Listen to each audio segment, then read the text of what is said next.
Hello, welcome back to the channel. It's me, Emmy the Cat Lady, and I'm finally back, hopefully back to normal after all the craziness. I'll explain what kind of happened at the end of the video, but we're finishing off the Robotics Expert series with the Roboscorpions.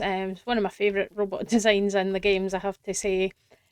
So they were designed and built pre-war by Dr. Mobius in the X-42 Robo Warfare facility in Big Mountain, and their purpose was to provide mobile security to the entire location and all the science facilities that are here. So the design of the original ones, which are the little guys, is based on the bark scorpions that are indigenous to the area. So we see them in the Mojave as well, the little orangey scorpions. So their original design was based on them, and you can see that robotically they do look very much like the little bark scorpions. And the giant variety, which we'll talk about later, was designed for the US military to use, but they weren't ready in time, and there's only one finished prototype that exists. But the reason that I'm here at this location, which is the waste disintegration platform, is because there's an even bigger version that was created than the giant one that we find in X-42. Unfortunately, it had to be destroyed because it frenzied and went rogue, used up too much energy, so it had to be destroyed, and that's why the remains are here at the waste disintegration platform. Because Dr. Mobius had to get rid of it, but it probably could have, judging by the size of it, been a rival to Liberty Prime, and maybe that was the intention originally. And one of the things about the main plot of Old World Blues that's relevant here is that we know that Dr. Mobius, he had to act to keep the other brains contained in the Big Empty. He wanted to make sure they didn't try to leave this area. So he created this cognitive recursion loop, but because he felt guilty about doing that to his friends, he deleted some of his memories. So he started work on Roboscorpions again, kind of from scratch, and these ones were based on the rad scorpions and have the designation B. So this is the difference here between these two. So you've got this really big one, so I'll show you. That's the difference. So this is yeah. So the little one is the Roboscorpion Mark 5. So they go from Mark 1 to Mark 6. And then that's the little ones that are based on the bark scorpions, and then the 5B are the bigger ones that are based on the rad scorpions, which obviously are much bigger. I will put a link to my video about the scorpions if you've not seen that. That's one of my kind of early videos, but talks a bit about the scorpions and how they came to be and things, so quite an interesting one there. And the think tank believe that these roboscorpions can drain their intelligence, but that's not actually what they do, because if you're hit by one, you don't lose any intelligence points. But what they do is drain the data, which helps keep the brains in line and reinforces this cognitive recursion loop that keeps them from trying to escape.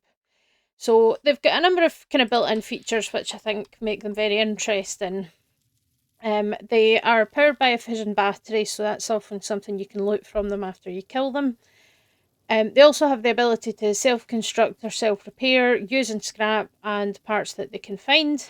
They have a built-in optical system. Don't know if you can really see.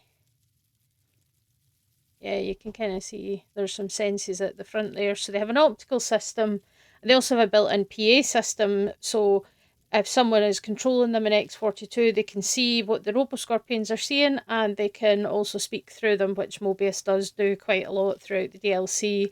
Once you've completed it, he stops, but it's quite funny. So their weapons include these pincers, which look pretty harsh. They're like giant pliers, and they're kind of serrated there. So I can imagine being grabbed by them to be quite painful. And they also have their pointy laser tails, as you can see. So we've got, similar to what a real scorpion would have, where they have a venom sac and a stinger on the end of their tail. So these guys have lasers. And the tail-mounted energy bolt laser can do quite a lot of damage, and especially the giant one in X-42, when you're dealing with that. It also produces significant radiation damage. But Dr. Mobius is so proud of the Roboscorpions. It's adorable. Dr. Mobius is my favourite, if you haven't gathered that already. Of all the scientists in Old World Blues, I mean, they're all fantastic, but Dr. Mobius is just an absolute star. And he kind of reminds me of one of my professors from vet school, who was quite the eccentric but absolutely brilliant mind. That kind of makes me think of that, which is fun. And they also do have the self destruct sequence that kicks in upon death. So it creates like an electrical explosion, a bit like a pulse grenade, which is dangerous for you, but also can damage their comrades if they're grouped together, which they often are. They tend to be found in small groups across the wasteland. And the chassis and all their parts are made from Saturnite alloy, which is a really interesting substance. I don't believe it exists in real life, but that's something that I'd like to look into and probably research and cover on another Science Fallout series. But the Saturnite alloy, it's a ceramic polymer that is really lightweight compared to if it was pure metal, but it's very sturdy and strong. It resists small arms fire and heat very well, but the Roboscorpions are vulnerable to your EMP damage, which is your electromagnetic pulse. So using like the pulse gun or pulse grenades, or you get the pulse rounds for one of the shotguns and stuff like that. So anything like that that has extra damage to robots will do the job. So let's see what have I got here. Yeah, so EMP, so the sonic emitter can work quite well. You get the EMP bonus damage to robots and power armor, so that does work on the Roboscorpions as well. They are tough, but that will help you out, so just keep that in mind when you're traversing the Big Empty. They can also be disabled using the Robotics Expert perk, even the giant one, but it reboots after a short time, so that's only temporary. But for the little ones, if you've got Robotics Expert, then you can use that to disable them. So as I said, there's several variants of the Roboscorpions. So there's the Mark 1 through 6, although for some reason the Mark 2s were cut from the game, they don't exist. But I think there is codes that you can spawn them in with the console, but they were removed from the game for some reason. But they do, the kind of level would scale with the player character's level. So if you're already at kind of maximum level, then you're probably going to see the Mark 6s and the Mark 6Bs. So 1 to 6 is the standard variants, the Bark Scorpion version essentially. And 1B to 6B are the bigger ones, which are the Rad Scorpion based versions as well. And there are also, so the 1B to 6B are stronger and they've got higher health and stronger melee damage as well compared to the little guys. There's also pincer versions, which are faster and use their pincers more rather than lasers. The blasters that do more damage from their pointy laser tails. And the bombers that have a built-in stealth boy to sneak up on you, which is fun. And they usually do, so they tend to come in groups. Often you'll find groups of maybe like 4 or so wandering around, especially when you're approaching the Forbidden Zone dome.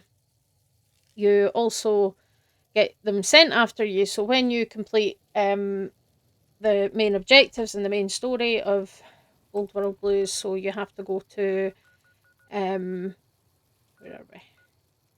So you have to go to X8, you have to go to, that's X2, and you have to go to X13, which is one over here with all the hexagon thingies. So when you go in there and you collect the pieces of technology that you need, every time you do that, Mobius will send a bunch of Roboscorpions into that facility to try and stop you. So you do need to be prepared for them. They're not the easiest things to fight. They're quite tough. So it can be a wee bit on the challenging side, even especially at higher levels. And then, of course, we need to talk about the big guy. So we're gonna actually, well, I'll show you the self-destruct explosion here actually before we. Let's use the sonic emitter. So you get that, the Roboscorpion version. We'll talk about that shortly. But yeah, you can see the amount of hit points and the damage threshold that these guys have, and then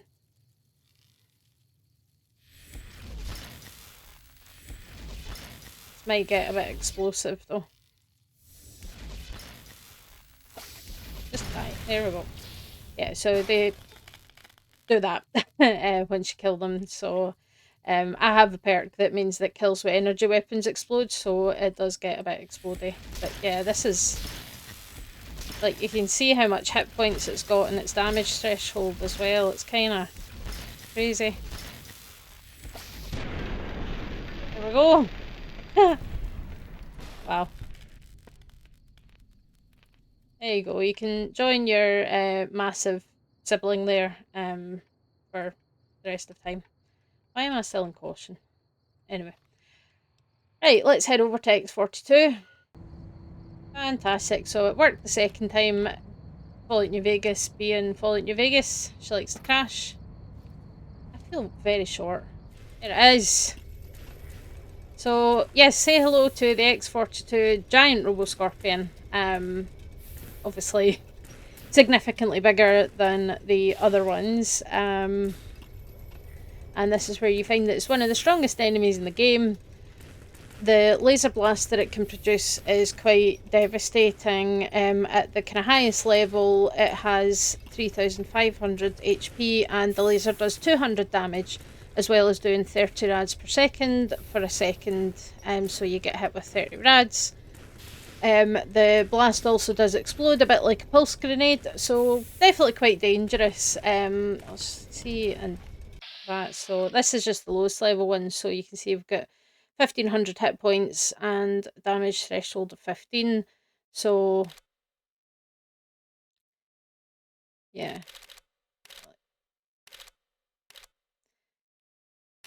you know, it's not going to be an easy thing to kill, to be fair.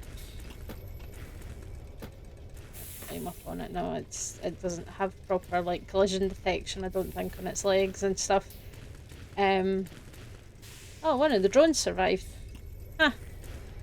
Yeah, so this is a big guy, and you do have options to tackle this beast, because obviously fighting it, you know, face to face, not the easiest thing to do, but it can be done. But you do have options, so you can activate, there's a terminal, I think it's that terminal there, that activates for Protectron drones that are targets. So basically you can activate them, they come out of their little pods, and that keeps the Roboscorpion distracted for a bit, which gives you some time to get into a better position to fight it or to do something else. There's also... never remember where all the different things is. Because there's loads of these wee like officey spaces, and there's terminals you can use. So you can also activate some turrets. There's a turret up there, and yeah, there's turrets here. So you can activate them, and they won't necessarily survive the fight with the giant Roboscorpion, but they will do some damage to it, so that can be helpful as well. You can activate the backup generator, which causes a power overload and causes damage to it. And you can also find your way to a very hard locked terminal, which I think is up here. And you can use that to shut down the giant Roboscorpion permanently. Is this one? Yeah, emergency shutdown terminal, so you can do that. And you can basically stop it in its tracks. If you've got Robotics Expert, you can disable it, but that is only temporary for this one. So after a little while, it'll reboot and then it'll start attacking you again. So keep that in mind. That's temporary, but it can buy you time, you know, so that you're not having to dodge its attacks while trying to get to the other terminals to shut it down and things like that.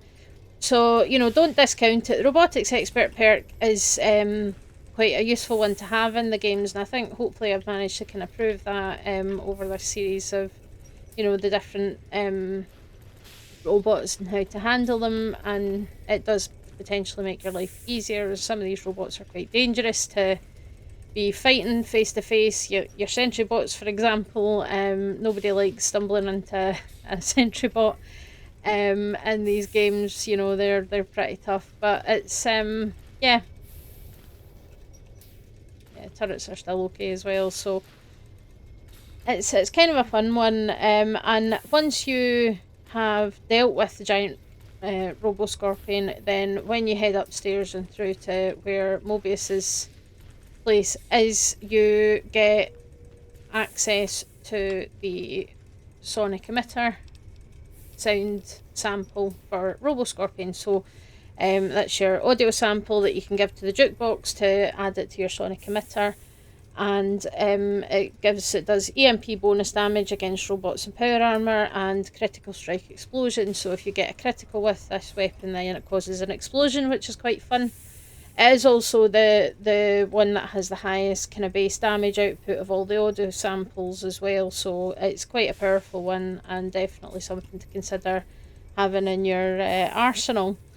So yeah, that concludes the Robotics Expert series, which for those of you that have followed this series so far, you have definitely earned your Robotics Expert perk now. And I really do like the robot designs in Fallout games. I think they've kept them in line with the setting, you know, so they feel like they fit in, but there's still a lot of variety, both in design and purpose.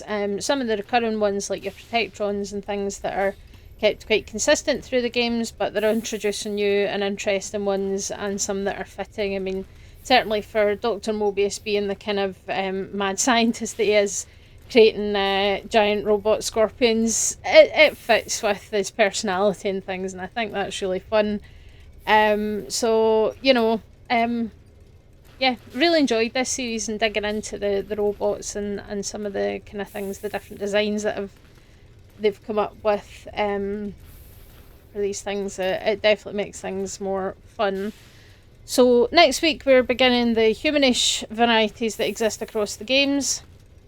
So we're going to really dig into the science behind ghouls and other mutated humans and abominations that have occurred in the Fallout universe.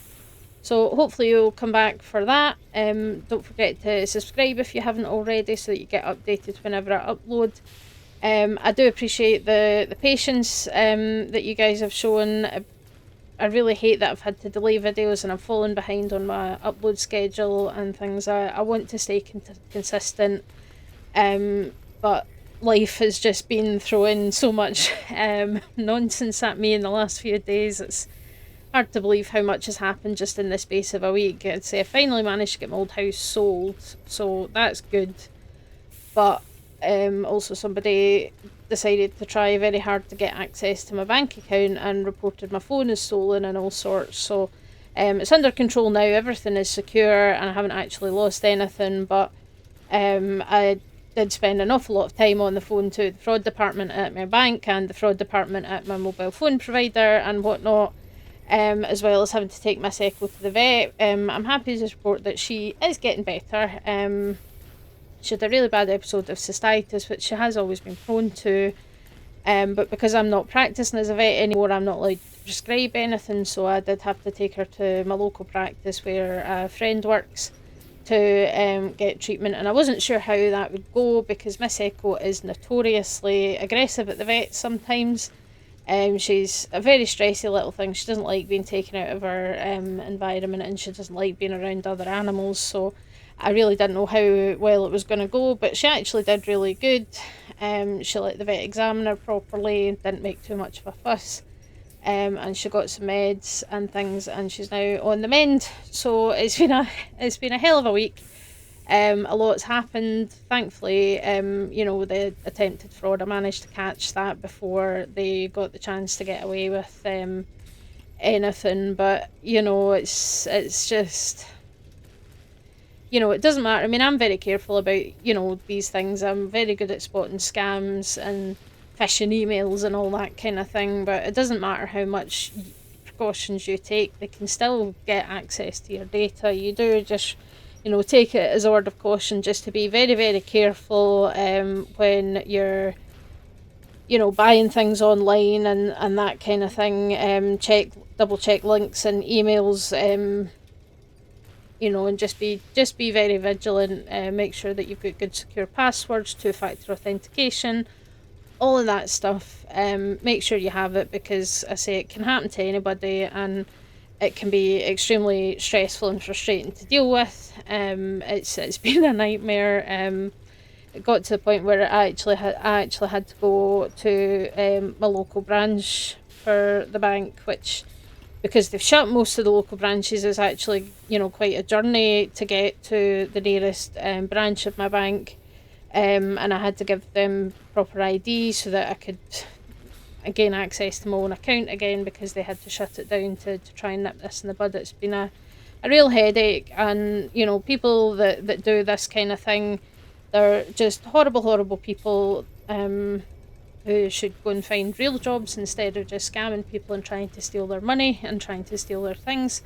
But be cautious on the internet especially, and you know, make sure that you're protecting yourself and protecting your data very carefully. So that's my PSA for the week. But thanks all for the patience and stuff. I really appreciate it. I know things have been a bit a bit crazy, you know, with everything, but hopefully things are now going to settle down and I can get back into my routine and keep up with all my projects and things, and keep bringing you guys more fun Fallout content. So hopefully you'll come back on Tuesday. We're going to look into some more stuff on Point Lookout on Tuesday as well, and hopefully we'll be able to get the video essay finished by the end of the month. I will do my absolute best, and I'll catch you guys next time. Bye!